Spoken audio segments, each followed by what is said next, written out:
Hey guys, King Kaiju here. Today we're going to be doing a Kaiju review, and while the title does not say it, it is technically a Kaiju triple review today. Figures we're going to be reviewing are the original release of the Megaguirus figure, as well as the Meganulon that came with it, and the Meganula. I previously did not have a Megaguirus figure at all, so I am happy to have not only one, but three of them, and I'll get why I'm so happy in the detail section. And I'm going to start off with a little Meganulon here first. So Meganulon is actually a Rodan monster originally. It appeared in the first Rodan movie, and then it was redesigned and recaptured for the Godzilla vs. Megaguirus film. It does look a lot better than the original monster did. I think this is a really nice improvement. It even has paint on it, and while it is not very prolific, it is a small figure, and it does have some incredible detail. So I'll take the little white underbelly and the green eyes. Sadly, no articulation, so I'm not going to be doing anything for them in this section, and of course, neither does the Meganula. This one has a little bit more paint around it and does look a lot better in my opinion than the little Meganulon. It looks like they put in a little bit more effort with this guy, and because of that I am happy that they made this one. And finally we'll talk about Megaguirus herself. This is obviously the star of the show, and I'm not going to hide it from you guys. This figure is fantastic. In a lot of ways it is better than the newer Bandai release. There are a few things that figure has over it which I will get into here in a second, but overall I do think this figure is the better of the two. The wings even have a lot of paint and detail on them, which of course being Bandai and now looking at their modern stuff, you would not think they would do that. Unfortunately, a reoccurring theme is that the underside is a lot less painted, but you still are going to see some colors on it. The tail has some paint too, which again, very unlike Bandai. The face is probably the area I have the biggest problem with. Ironically, it's not the paint that I have issues with, it's more or less the sculpt, as this looks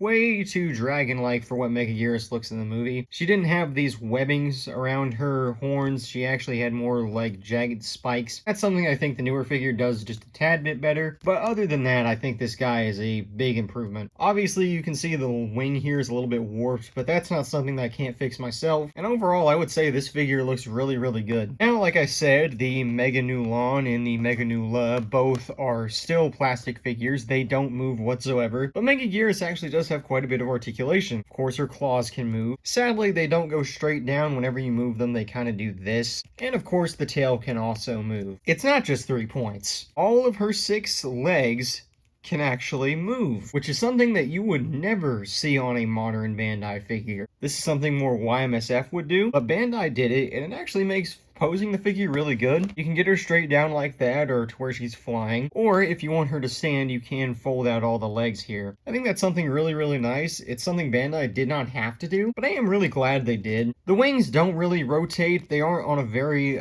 circular joint. It's more oval shaped. So unfortunately, she's just gonna have this still position with her wings. And if I move all of these figures to the side, besides Megaguirus, because obviously she is the star of the show, I will show you a figure that I got alongside Megaguirus here, and that also came with this original figure. Obviously being the much taller Godzilla 2000. And no, not from the movie, this is actually the year this film came out. Godzilla 2000 came out in '99, and I really like this figure. I'll do a review of him probably here pretty soon, and the only thing that I would say, this Godzilla is pretty big unfortunately, so he is going to not scale too well with this Megaguirus. That's more of his fault and not this girl's, but they do look pretty good next to each other. For something a little bit more accurate, I do have a similar Godzilla figure, one that you guys have already seen, and it's going to be Godzilla 2002. This is a lot more accurate, and I do like this one a lot better. Not only do I like this Godzilla suit a ton more, but this, again, like I said, it's much more accurate to the film. Now,